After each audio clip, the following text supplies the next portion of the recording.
Quiana Faye Jenkins was born on February 16, 1982, to Roy and Glenna Faye Jenkins. She grew up in Ontario, California, and was their only child. Quiana later attended San Diego State University, where she earned a master's degree in public health in 2005. She worked as a health education assistant for the county's Black Infant Care Program, hoping to one day become a doctor. Quiana Pietrzak, called Yang by his friends, was born on March 13, 1984, in Poland. His mother, Henrico Varga, named him after Pope John Paul II. When Yang was 11, his family moved to the United States, where he grew up in Bensonhurst, Brooklyn, New York. After witnessing the events of 9/11, Yang felt deeply inspired to join the Marines and give back to his new country. His mother remembered him saying, "Mom, we live in this country, we have to be patriotic. We have to give back." Yang served in Iraq as a helicopter mechanic and eventually became a sergeant. Friends and fellow Marines called him Sergeant P, or just P. In 2005, before he was deployed to Iraq, Yang met Quiana at a send-off party for Marines. They were introduced by a mutual friend who also went to San Diego State. Quiana was hesitant about dating a Marine at first, but Yang won her heart. People who knew Yang and Quiana could see that they were deeply in love, the kind of bond everyone hopes to find. Yang's mother shared, they were in love, their different skin colors didn't matter to them. They were young, happy, and had bright plans for the future, including dreams of starting a family. Quiana, 26, and Yang, 24, married on August 8, 2008. Quiana picked that date so Yang would always remember their anniversary. Sadly, they would only have 2 months of happiness together before tragedy struck. On October 15, 2008, Quiana and Yang didn't show up for work, and when no one could reach them, concerned co-workers from both of their workplaces called the police to check on them. When officers arrived at the couple's home, they found the front door open and immediately called for backup. As they entered, officers noticed a purse on the floor with its contents scattered around, and the strong smell of gasoline and natural gas filled the air. In the living room, they found the horrific scene. Quiana and Yang's bodies were bound and gagged on the floor. A red candle and a vibrator were found near Quiana. It was clear that Yang had been severely beaten, and Quiana had been brutally assaulted. Both had suffered prolonged torture before being shot and killed. The house had been ransacked, and there were small fires set around the rooms, although none had fully ignited. Investigators found at least 3 different sets of shoe prints left by the intruders as they walked through the gasoline, which they had spread to try to start a fire. One print matched a Nike Air Force One sneaker, and another matched a Nike Cortez. Racial slurs had also been spray-painted on the walls and mirrors, suggesting a possible motive. Police began interviewing friends, family, and co-workers to see if anyone might know of anyone who had issues with the couple. They learned that Yang was known to be strict and assertive with those under his command, unafraid to call out mistakes. Yang had also recently received a large bonus of $30,000, a fact that was widely known. Initially, the police considered the possibility that this was a racially motivated hate crime due to the slurs found at the scene. Surveillance footage from an ATM used after the murders captured a suspect using Quiana's card. Although the image was grainy, the suspect could be seen wearing a blue bandana and gloves with distinct markings. The Naval Criminal Investigative Service was brought in to help the local Riverside investigators due to their expertise.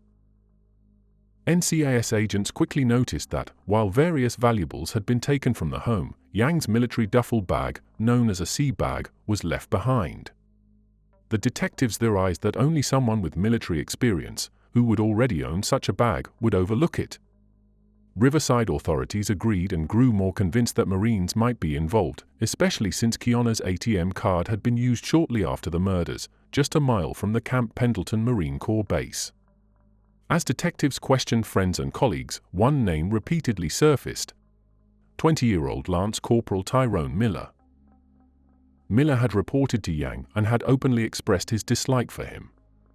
A few days after the murders, Miller's name came up again when he was reportedly shot in a drive-by outside a theater the day before the PSX funeral. This close timing added to the detective's suspicions. Miller was called in for questioning, and this session became a major turning point in the case. At first, Miller denied any involvement, saying he and Yang only had minor disagreements at work and that he held no grudge against him. He claimed to have been home on the night of the murders. However, when detectives mentioned they could track his cell phone activity, he admitted he may have driven through the neighborhood with friends around that time. When asked what he would typically wear to such meetups, Miller voluntarily shared that he often wore blue bandanas and owned several pairs of Air Force Ones, details that matched evidence from the crime scene. With this information, police obtained a warrant to search Miller's home. When officers arrived with the search warrant, Miller and his wife refused to open the door, forcing the police to break in. Inside, officers were shocked to find Miller holding his toddler in front of him as a shield, a tactic they had never seen a Marine, or even a civilian, use. After being told to put the child down, Miller complied, and the search began.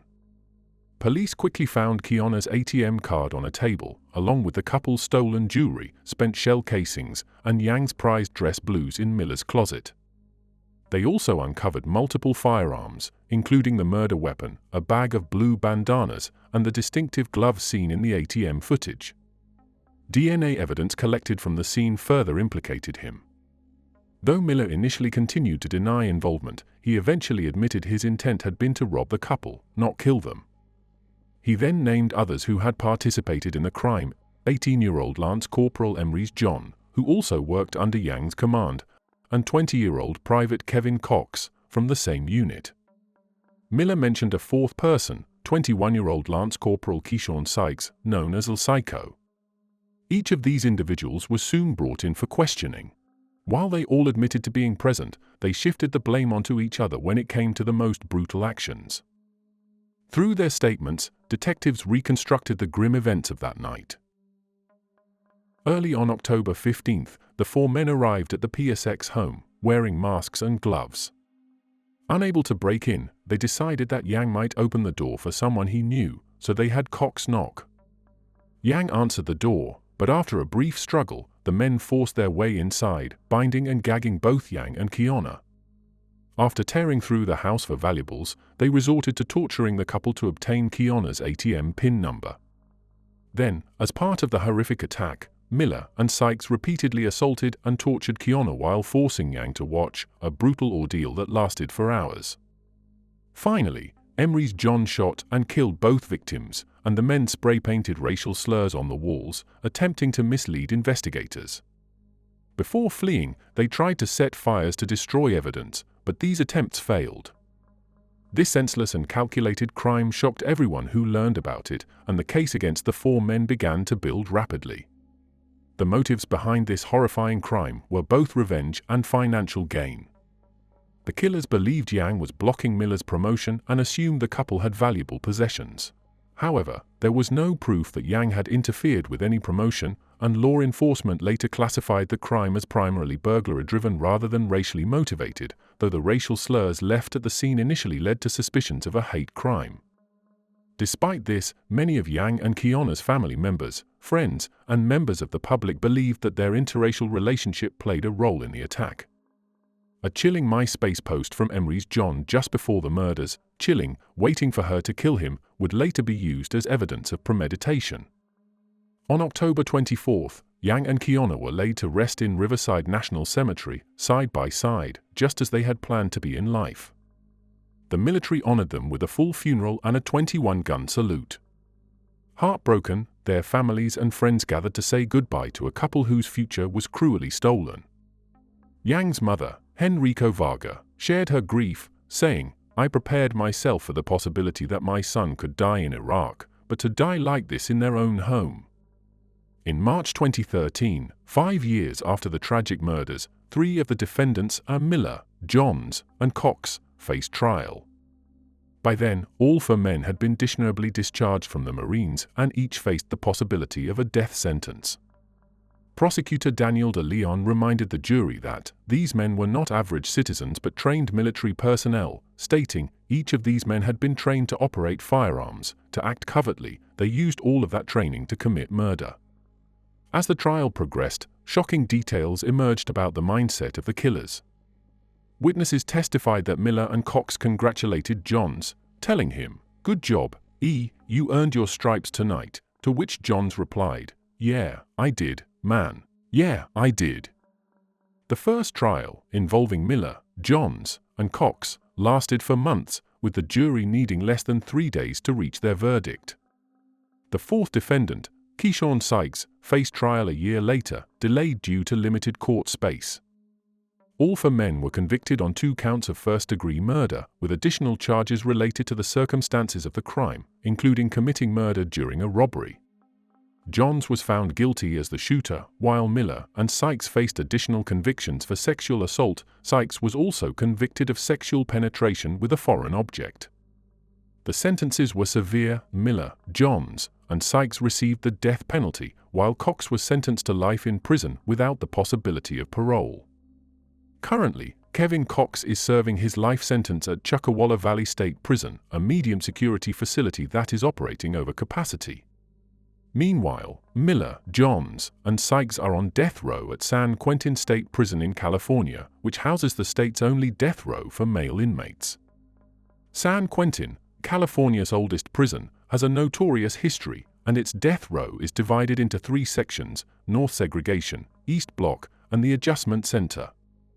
The Adjustment Center has solid doors installed on cells to prevent inmates from gunning down or launching attacks by throwing bodily fluids through the bars.